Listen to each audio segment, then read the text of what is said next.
Amém, irmãos, louvado seja Deus, né, as crianças vão sair e nós também vamos meditar na palavra de Deus, né.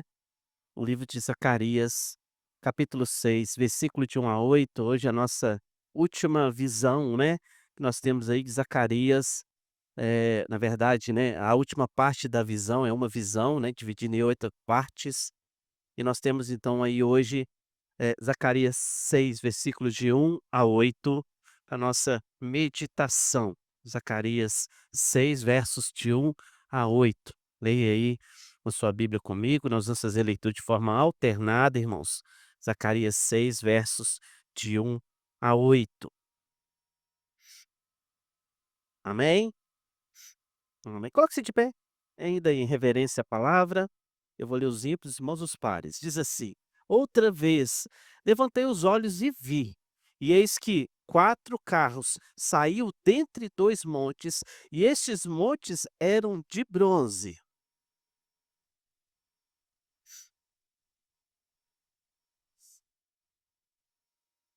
No terceiro, brancos, e no quarto, baios, todos eram fortes.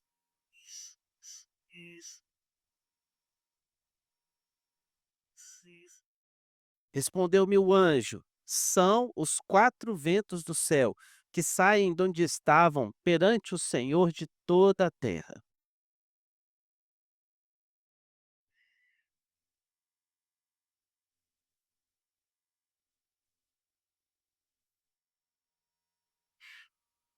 Saem assim os carros fortes, forcejando, por andar avante, para percorrerem a terra.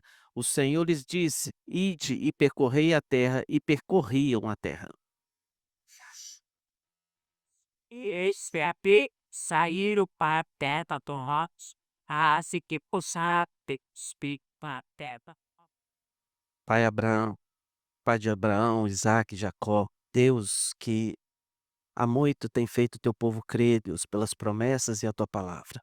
Assim, Deus, como esses homens lá, Pai, desde a antiguidade têm sido guiados, Deus, pelas promessas e a tua palavra, nós também, Pai, cremos e entendemos, ó Deus, que o Senhor tem nos guiado, Deus, na sabedoria do teu Santo Espírito, ó Pai, através dessa palavra.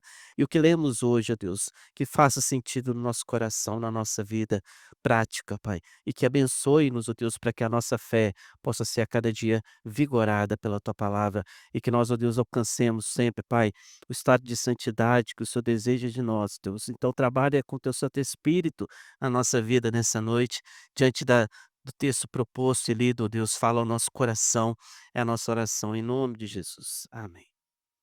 Irmãos, podem se sentar. Queridos, estamos então diante da última parte, né, a última de 8 partes dessa visão que o profeta Zacarias teve. E a oitava aqui parte, então, ela tem uma relação muito importante com a primeira, porque nós vamos ver aí Zacarias chamando atenção para a gente, irmãos, com essa ligação em relação aos cavalos que aparecem. Os carros são puxados por cavalos, lembrando aqui, né, que são para nós entendermos melhor, os carros não são carros como os nossos, né. Então nós estamos falando de, charretes, né, aquela ilustração mais clara que a gente tem é aquelas que se usavam no Egito, e talvez seja até uma das figuras mais, claras na mente do povo daquele tempo, por causa, dessa condição que eles saíram lá do Egito e tudo mais, que puderam ver também nos inimigos. Então, irmãos, essa relação ela é interessante. E quando nós olhamos Richard Phillips falando sobre esse texto, ele diz que a primeira fala de um mundo em paz, a primeira visão que nós vimos, né. E agora, onde os opressores de Israel descansam seguros. Essa última visão mostra Deus perturbando aquela falsa paz com juízo contra as nações. Então o que ele chama atenção é que na primeira parte lá, entenda isso, a primeira parte da visão, nós vimos os inimigos em paz. parecia algo assim perturbador para o povo. Eu fico imaginando o profeta Zacarias vendo aquela imagem, tentando entender o que o Senhor estava revelando naquele momento. Havia uma paz aparente. Só que aqui o autor chama atenção para a gente, irmãos, que no final, na oitava visão, o Senhor está perturbando a paz dessas pessoas que antigamente viviam em paz, porque agora chegou a hora da justiça de Deus ser feita sobre toda a terra. Então, é possível fazer, então, irmãos, uma relação dessa visão com a anterior, mas também com o Apocalipse capítulo 6, onde nós vemos ali os cavalos, né, como a gente já viu lá, quem está vindo nas quintas-feiras, né. Então essa relação é muito importante, muito pujante, onde nós observamos aqui que há-se uma figura de exército, de combate, de alguém que sai para a peleja, de algo que vai para a guerra. Então o Senhor está aqui marchando para a guerra com o seu exército, e a ideia dos carros mostra poder e força. E isso, é claro, dentro da última visão, a gente não pode deixar de entender isso. E enquanto a primeira demonstra, então, que Deus mantinha pleno conhecimento e controle, mas deixava aquilo em paz, né, as pessoas em paz, aqui o Senhor vai mudar e vai chamar a igreja a entender que o futuro dela é um futuro glorioso. É um futuro, irmãos, onde ela será, sim, em todo tempo, irmãos, tratada como deve ser tratada, como a igreja de Cristo, né. Irmãos, e nós não vivemos isso nos nossos tempos? Não vivemos. Quando olhamos em volta, não é, tudo parece tranquilo para essas pessoas que não temem ao Senhor, para essas pessoas, irmãos, que até nos perseguem, que até parecem que o mal virou a verdade, aquilo que deveria ser praticado por nós.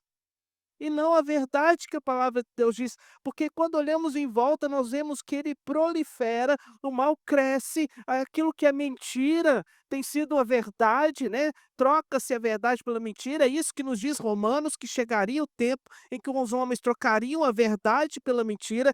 Então nós vivemos nesse tempo, e aí o que o texto tem para nos apresentar hoje, irmãos, é que nós precisamos continuar confiando, mesmo olhando em volta e não vendo aparentemente que as coisas correm como o Senhor parece descrever. Lá no futuro a promessa dele é de paz, mas quando olhamos, às vezes nós nos perguntamos: "Cadê a paz?". É esse o sentido que aqui Zacarias está profetizando para aquele povo que chegou na terra, que está regressando à terra, que está encontrando uma terra arruinada e está também vivendo um contexto de ameaça constante. E nós também vivemos isso hoje. Percebe como Zacarias é tão atual, que essa palavra é tão verdade para nós hoje, como também foi verdade para aquele povo, que Zacarias não falou só para eles, mas fala para nós também. Como é, né, Elias, que nós comentamos hoje, como a palavra de Deus é viva. Falamos hoje pela manhã na escola dominical, como a palavra de Deus é viva, ela serve para lá, mas ela serve para cá. Ela serve para o ontem, mas serve para o hoje e servirá para o amanhã também. Enquanto existir mundo, a palavra de Deus é a palavra viva.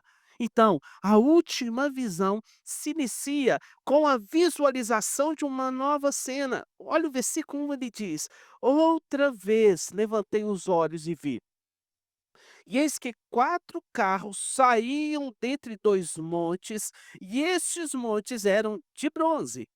Irmãos, apesar de haver cavalos, como na primeira visão, aqui é introduzida a figura dos carros ou carruagens, como a gente fala. E é certo que, ao longo da história, os últimos séculos, irmãos, as carruagens se tornaram ícones de luxo, onde nós vemos ali muita pompa e riqueza, principalmente na época imperial, né? Inglaterra, Espanha, né? França, onde a carruagem era um símbolo de nobreza, de riqueza. Mas aqui no contexto desse texto, não, carruagem é símbolo de guerra, de batalha, de poder, né. De eu trazer para o nosso contexto, né, nós temos até vivido aí uma situação de guerra aqui perto de nós, né.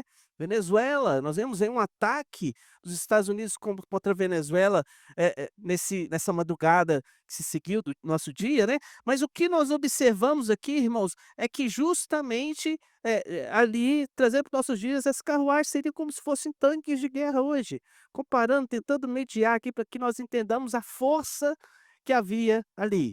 né, sobre esses carros. Então, quando enviados como esquadrão, irmãos, diante de uma guerra, normalmente eles iam à frente e faziam um grande estrago. E aí os soldados iam atrás e terminavam a obra ali, que se teria que fazer com eles, né, o ataque à morte dos seus inimigos. Então, o texto ainda destaca para gente que os montes de bronze. Irmãos, essa figura, essa última parte, ela é bem confusa, porque ela traz alguns elementos que a gente não está acostumado. O texto falou que esses carros são fortes, né. Então chamando atenção para nós de que, versículo 3 ele fala que esses cavalos, esses carros que saem, eles são fortes, mostrando que o que eles saíram para fazer, eles têm competência para fazer. E o texto diz: "Todos eram fortes", né. Então imagina força, força, né. Força é algo que a gente, precisa entender que dá condição de realizar todas as coisas. Eu não, embora o meu físico não aparente, irmãos, mas eu sigo, não, eu não sou eu não, tá, precisa rir não, não sou eu, mas eu sigo um brasileiro, a história dele é interessante por causa disso. Um brasileiro, irmãos, você já viu esse povo aí que faz, compete, né, o homem mais não, ele não é, ele é de força mesmo. Aí aqui no Brasil apareceu um homem de quase 2 metros de altura, um negão, né, assim, bem forte, e ele era pedreiro, ele não foi formado, exato, ele não foi formado na academia. Eles acharam esse cara, irmãos, carregando 4 sacos de cimento nas cacundas, 50, quer dizer, 200 quilos, na obra, e falar com esse, oi? É o Bitelo, é o Bitelo. E aí, irmãos, ele agora, esse cara tá rodando o mundo, passando em algumas academias, alguns lugares assim, e desafiando, né. Ele foi num lugar que apenas um homem, um russo, tinha conseguido tirar um peso de 160 quilos do chão, com uma mão, né. Eu acho que eu não pego, daqui uns dias nós não pega 5 quilos, né, Elis. Mas ele levanta os 160 quilos com uma mão. Só um russo conseguiu levantar do chão, não conseguiu fazer o exercício, né, de levantar essa e descer, né, 10 sessões. Ele fez aqui com facilidade, brincando, né, impressionante. E a força, a condição que a força nos dá. É isso aqui quer chamar a atenção pra gente. Irmãos, por que que nós confiamos que Deus fará tudo o que ele prometeu? Porque ele é o poderoso. Ele é o poderoso, ele tem condição para chegar e fazer. Ele diz que faz e faz. Mas e os montes de bronze? Irmãos, segundo João Calvino, ele vai interpretar como sendo o conselho oculto de Deus, o qual não pode ser rompido. Outros vão entender que são muros espirituais de proteção de Deus. A visão chama atenção para a gente, só recordando, né? O versículo número 2, ele fala que, perdão, versículo número 1, ele fala que havia dois montes, um do lado direito, um do lado esquerdo, esses montes de bronze. Então, aqui é a figura muito controversa dessa visão. Outros vão tentar identificar eles como sendo 2 montes em Israel, um o Monte Moriá, né, e outro seria, para alguns, o Monte das Oliveiras, né, em Jerusalém. E outros ainda consideram como sendo as 2 colunas que haviam no templo. No templo havia 2 colunas de bronze no primeiro templo, então alguns identificam como sendo essas 2 colunas do templo. Aí, irmãos, a gente já viu até e fez uma referência ao templo em uma das outras visões. Mas aqui tudo indica que o Senhor está querendo chamar a atenção para a gente, seja para a força desse metal. Né. E, irmãos, antigamente muitas das situações, esses metais, esse metal, o bronze, ele era misturado com outros pela sua dureza, ele era um metal mais duro e mais rígido, e ele proporcionava então, por exemplo, escudos melhores. Só que ele tinha valor naquele tempo e não tem tanto valor no nosso tempo. O bronze era algo valioso naquele tempo, né. Nós vamos ver que no templo havia alguns lugares onde o bronze estava presente. Então, era ali um material muito importante e muito forte, perante a qual eram feitos muitas armas. Então, irmãos, dentro desse movimento, assim como o ferro, o bronze era usado para irmãos, aparentemente para a guerra também. Essas carruagens, esses carros, normalmente eram feitos de bronze, espadas eram usados também para enrijecer e também escudos. E, irmãos, nessa relação, o texto vai então nos chamar a entender que a intenção é firmar o poder de Deus. Mais uma vez, o poder de Deus está sendo afirmado aqui. Então, a primeira cena é uma cena aproximada do que nós vamos encontrar justamente na outra visão que nós vimos na primeira, mas também lá em Apocalipse. Deus está vindo. O que essas cenas mostram é: o Senhor vem com poder, o Senhor vem para julgar, o Senhor vem para fazer justiça. Então o texto não parece destacar a importância das cores, mas a importância da ação de Deus, tá? A ação de Deus vem. Interessante que o texto chama atenção que ele vai para o norte, né? Nós falamos que dali de Israel para o norte é onde nós encontramos a Babilônia, só que ele não para no norte. O texto chama atenção que dali ele vai e percorre toda a terra, né, chamando atenção para mim e para você, irmãos, que havia uma necessidade ali no norte de urgência em relação à justiça de Deus. O povo de Deus primeiro precisava ser vingado, para que dali também fosse por toda a terra o Senhor fazendo justiça sobre o seu povo e também sobre nós, sobre a igreja, né. Quem veio aí, irmãos, nós estamos justamente nessa, é interessante, né, não foi programado, tá, o pastor não pensou nisso, mas quem está vindo na quinta-feira, nós estamos justamente nesse texto lá em Apocalipse, onde fala justamente que Deus vai fazer justiça sobre o seu povo, que vem para julgar, e falamos sobre as orações dos santos que sobem ao Senhor, cobrando que o Senhor faça justiça. E vimos também que lá no céu, a igreja celestial, aqueles que já estão em Cristo, cobram do Senhor que faça justiça. Façam justiça sobre aqueles que morrem aqui sobre essa terra. Irmãos, e como tem pessoas sendo injustiçadas pelo evangelho no nosso tempo. Irmãos, falamos e vimos aqui com o pessoal aí dos nossos irmãos da nossa igreja que trabalha com as missões e tem sempre aí nos cultos apresentado, né? Sempre fala da perseguição e como muitos têm sido mortos, irmãos, pelo mundo, oprimidos. A última agora, eu não me lembro quem foi postou, foi você, Adilson? Não, foi o Luiz mesmo, né, Luiz? Dos perseguidos lá na China, né, os perseguidos na China. Foi Adilson? Fo Foi Adilson? Então postou Adilson postou lá no grupo conselho, né, a gente estava vendo lá a perseguição na China, irmãos, outras igrejas, né, entraram nas igrejas e prenderam muitas pessoas. Né, então a gente tem que entender que a situação é uma situação que nós precisamos dobrar os joelhos e pedir ao Senhor que faça justiça. O versículo 4 é uma pergunta. Perguntei ao anjo que falava: "Que é isso, meu senhor?" Então, ele aparentemente não entendeu o que ele viu, mas quando depois o versículo 5, prontamente o anjo já responde: "Respondeu-me o anjo: são os 4 ventos do Senhor, do céu, né, que vêm, que saem onde estavam perante o Senhor." Olha que coisa interessante, esse versículo 5 nos dá algumas informações que nós precisamos recordar.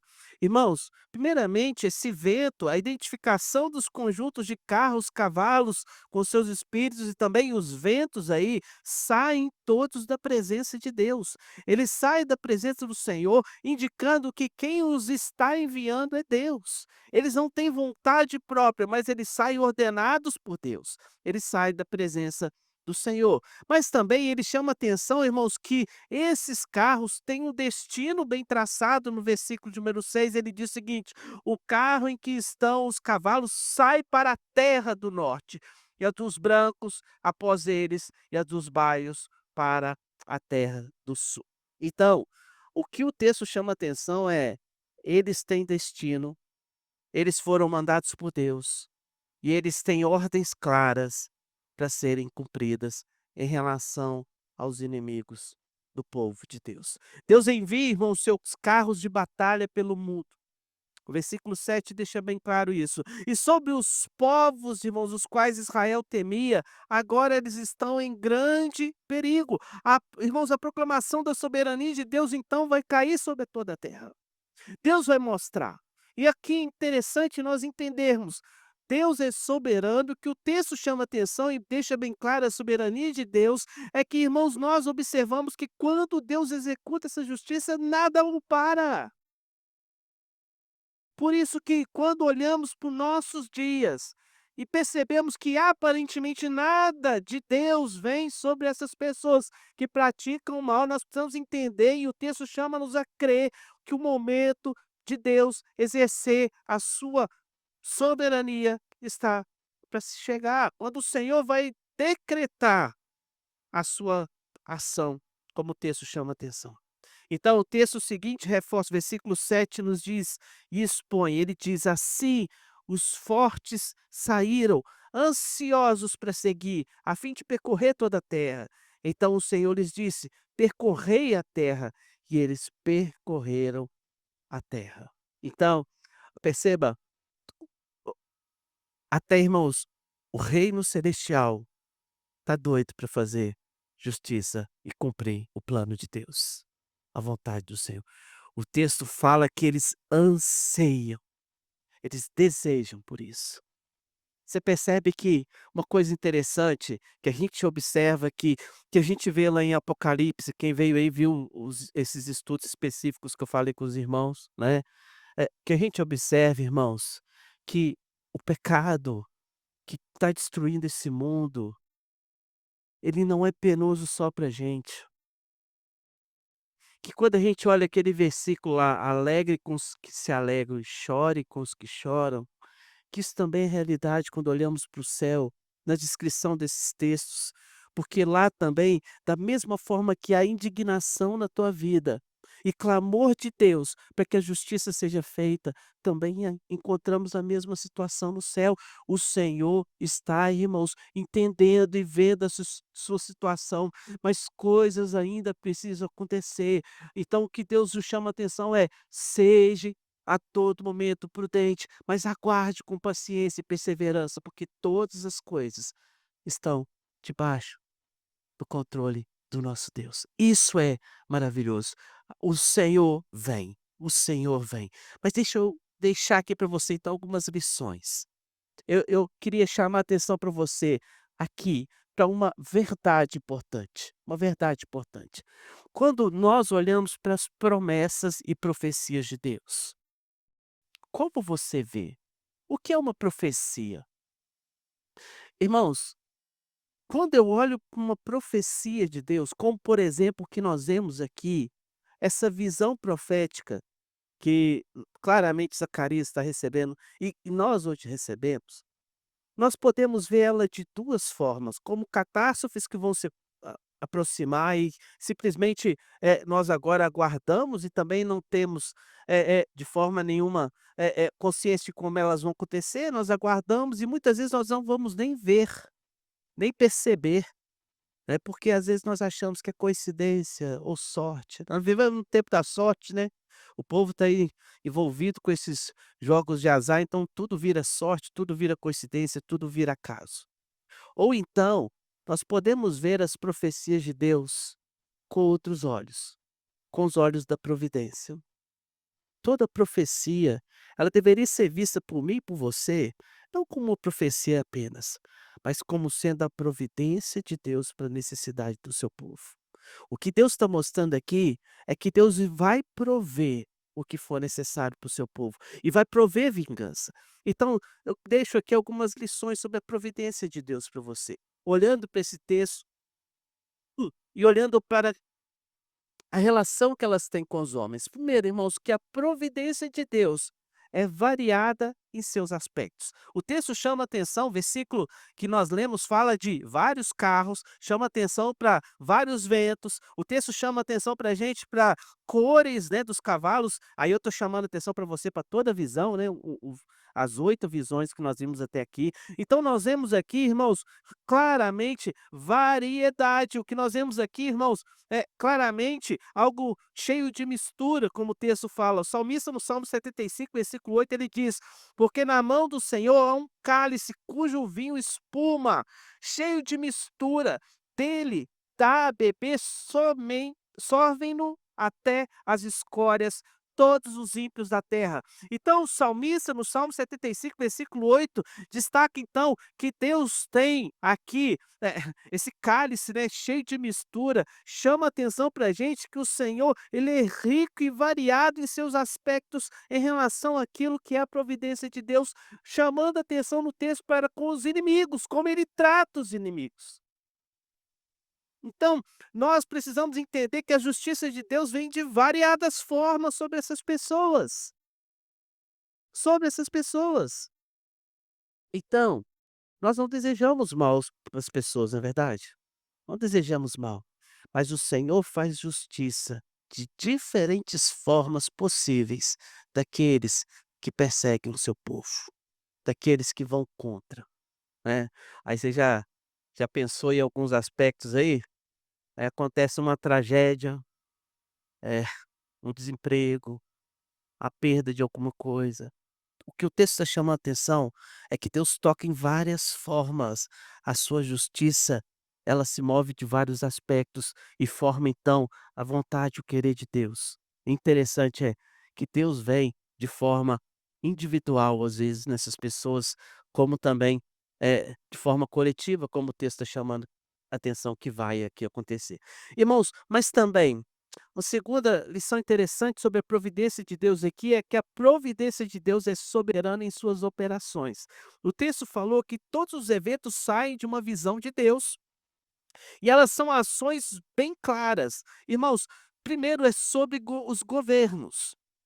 Os carros são movidos claramente aqui, por ventos, como o texto diz, em Provérbios 30, versículo 4, a referência dos ventos também como sendo algo, que vem trazer dificuldades, né. Irmãos, e nós sabemos muito bem que catástrofes climáticas prejudicam governos, principalmente nos nossos dias, a gente tem visto isso.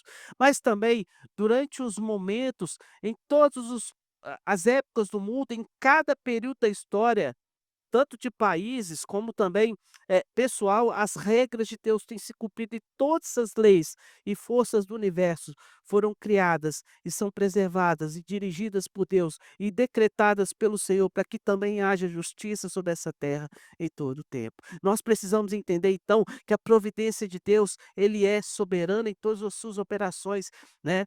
A palavra de Deus diz que agindo eu, quem o impedirá?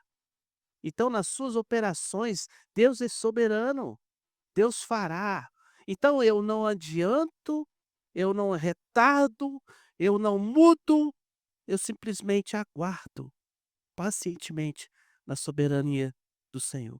Mas a providência de Deus também é maravilhosa em seu método. O texto chama atenção e lá em Apocalipse os anjos de Deus são representados, irmãos, como sendo os agentes. Apocalipse 7:1, por exemplo. Os anjos diante de Deus destacam-se a sua força.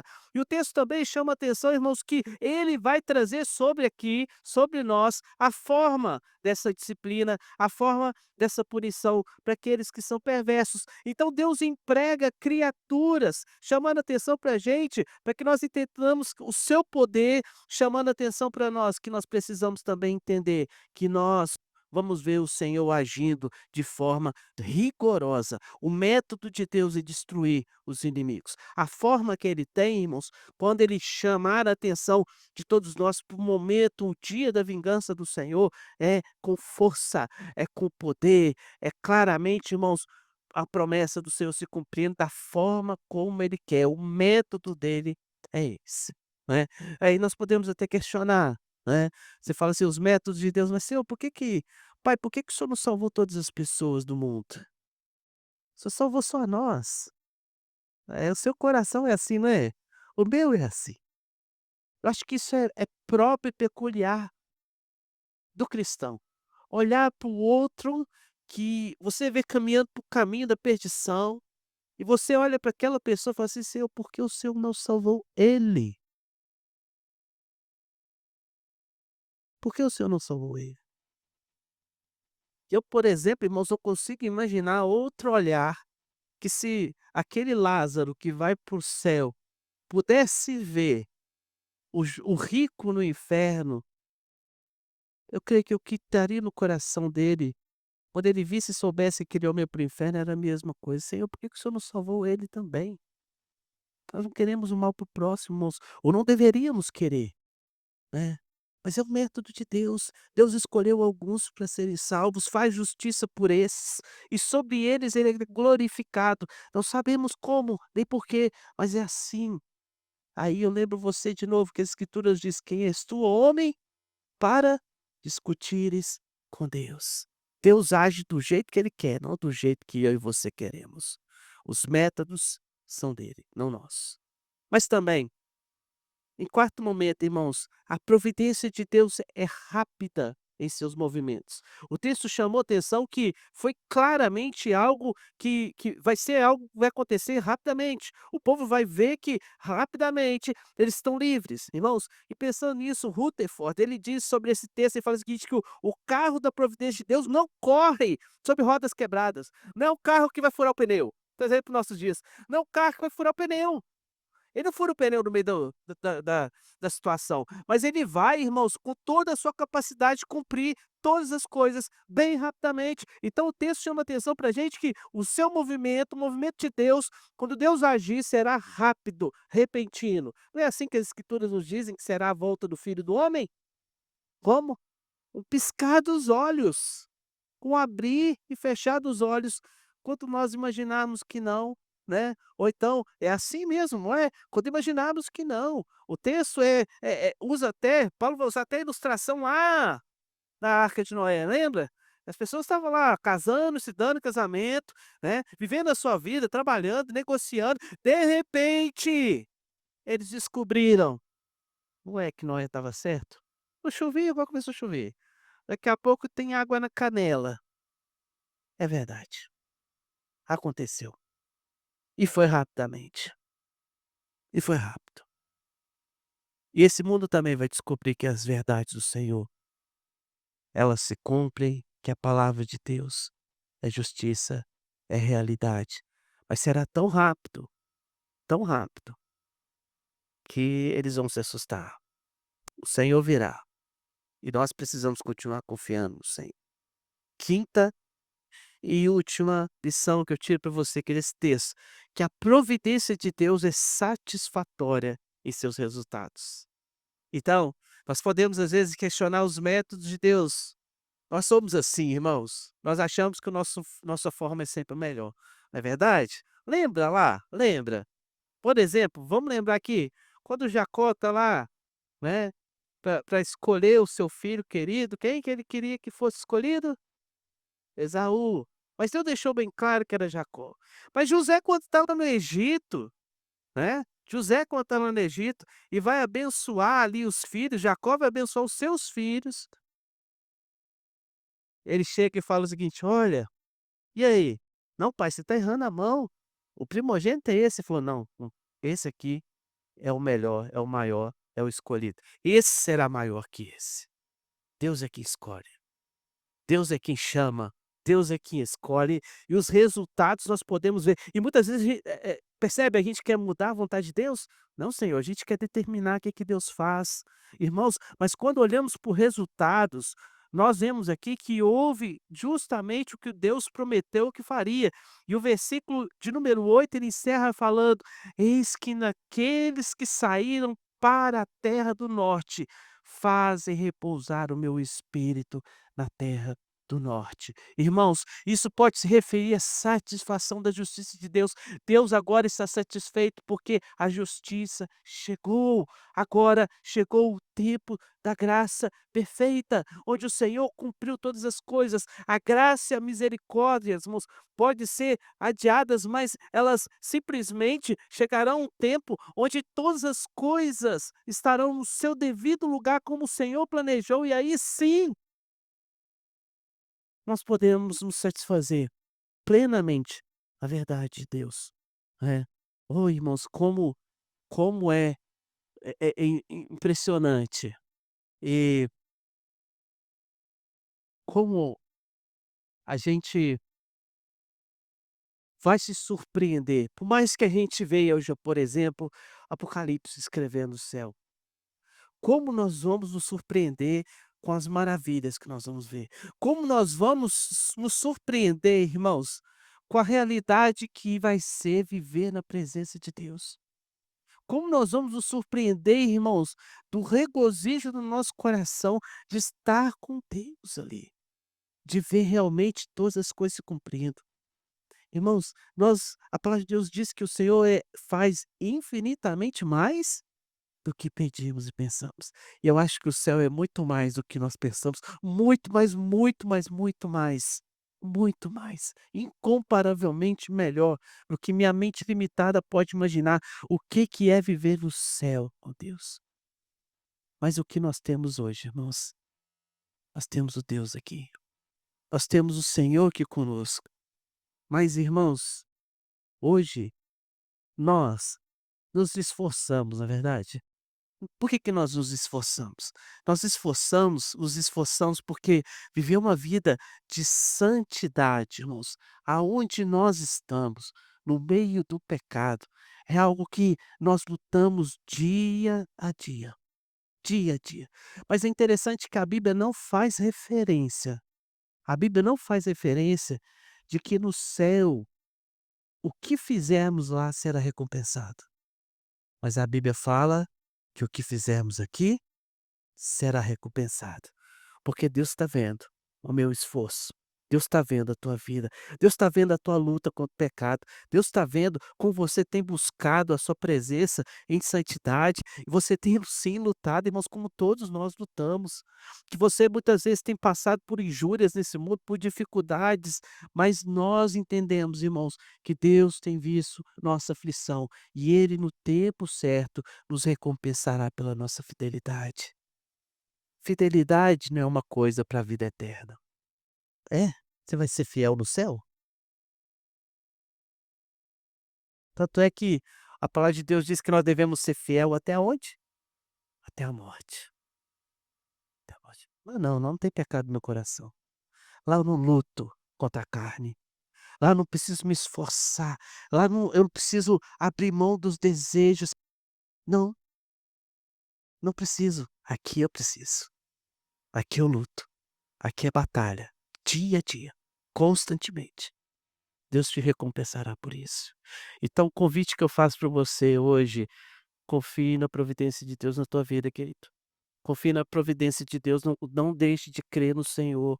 Não deixe com que as coisas do mundo, por mais terríveis que estejam à sua volta, faça você desanimar das coisas que estão aí acontecendo.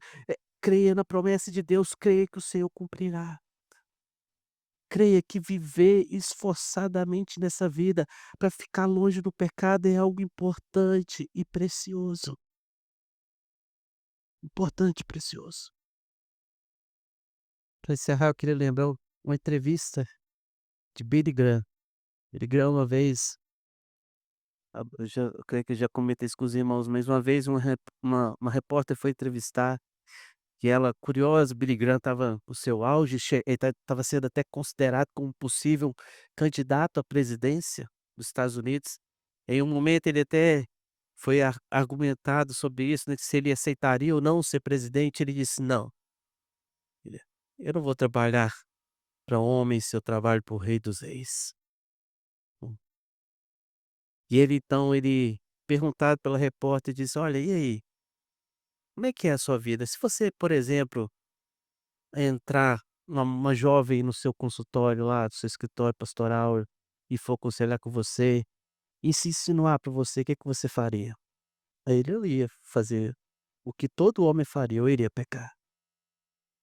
Ela estranhou, porque um homem perigando era a grande personalidade do seu tempo nos Estados Unidos, né, como servo de Deus. E aí ele disse o seguinte: "É por isso que ela nunca vai entrar no meu consultório. Ela nunca vai entrar sozinha lá". É isso que nós precisamos fazer, irmãos. Deus não quer ver você forte a resistir no pecado. Deus quer ver você forte fugindo do pecado. Nós não somos super-homens, irmãos. Não caia na ilusão de achar que andar perto do abismo não vai cair. Você vai cair, você vai cair. E muitas vezes você e eu sabemos muito bem que na nossa caminhada cristã para sair do abismo é complicado, demora. Então eu queria convidar você a curvar sua cabeça nesse momento e colocar diante de Deus a tua vida e pedir ao Senhor que: "Senhor, cumpra na minha vida as promessas, cumpra no meu coração também, Deus, a promessa que o Senhor me dá de ter uma fé tal que eu busque a santidade, a vida com o Senhor". Clame a Deus: "Senhor, fortalece meu espírito, Pai, para que eu não viva mais um pecado, mas que eu possa ter uma vida diferente, possa viver em novidade de vida diante de Ti". Confesse o seu teu pecado, peça a Ele que faça com que você também possa renovar o teu vigor em relação às suas promessas. Veja as promessas de Deus como provisão para a tua vida nessa noite também. Fale com o Senhor, abre teu coração. Deus amado, Deus santo, bendito és, Pai. Poderoso Deus. Ó Deus, nós ansiamos sim, Pai, como todo aquele que passou sobre essa terra e creu com fé, e creu com coração, e creu porque foi feito nova criatura em Cristo Jesus. Nós ansiamos também, Pai, os cumprimentos, Deus, das promessas do Senhor sobre a nossa vida, Pai, sobre a justiça prometida, Pai, que os nossos olhos hoje não contemplam, Pai, ela se cumprindo. Mas, ó Deus, em fé, nós podemos crer. Dá-nos fé, Pai. Aumenta a nossa fé. Para que entendamos também, Pai, que abrir mão, ó Deus, dos prazeres dessa vida pela fidelidade ao Senhor, vale a pena, Pai. Vale a pena porque o Senhor nos chama a uma vida de santidade. Mas essa vida é recompensada com a vida eterna, com a presença do Senhor. Ó Deus, obrigado, Pai, porque nós em Cristo somos fortalecidos, Deus, para resistir, para perseverar em santidade. Ó Pai, se alguém aqui, Senhor, tem tido dificuldade, Pai, para sair de uma situação, Pai, caiu no abismo, Pai, mas está precisando voltar e subir, fortalece o coração, Pai. Ó Deus, que ele encontre uma mão amiga, Deus. Que o Senhor, ó Deus, possa sim, Pai, como a palavra de Deus nos chama atenção. Quando Cristo, assim, na parábola da ovelha perdida, destaca o teu amor, o teu cuidado, ó Pai, que o Senhor também assim ampare cada um, Deus. Porque muitas vezes, Deus, nós estamos como aquela ovelha, fraca, precisando do colo do Senhor, Pai. Precisando dos teus cuidados, precisando ser limpa, precisando ser alimentada, precisando ser restaurada à sua condição normal. E nós somos criados para a santidade, Pai.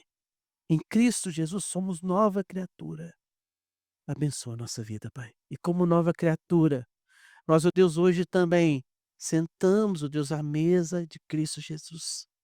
E nós consagramos a nossa vida, Pai, e essa mesa também, Pai, a Ti, clamando ao Senhor, Pai, que abençoe, Deus, para que nós possamos, Pai, ver completa em nossa vida as promessas. E aqui, Deus, tem promessa. Aqui tem promessa. Eis que farei novo com vós no meu reino. Essa é a promessa para nós. Então, Pai, quando cada um de nós tomar, Deus, desse elemento, Deus, que teu Santo Espírito, Deus, nos faça lembrar dessa verdade. Eu estou caminhando para lá. É lá o meu lugar. É lá a mesa que está pronta. É lá o banquete celestial que nos aguarda. E vale a pena nos preparar para esse banquete. Manter as nossas vestes limpas. E chegar lá, Pai, para sim desfrutar da tua presença, desse banquete. Nós, a Deus, oramos em nome de Jesus. Amém.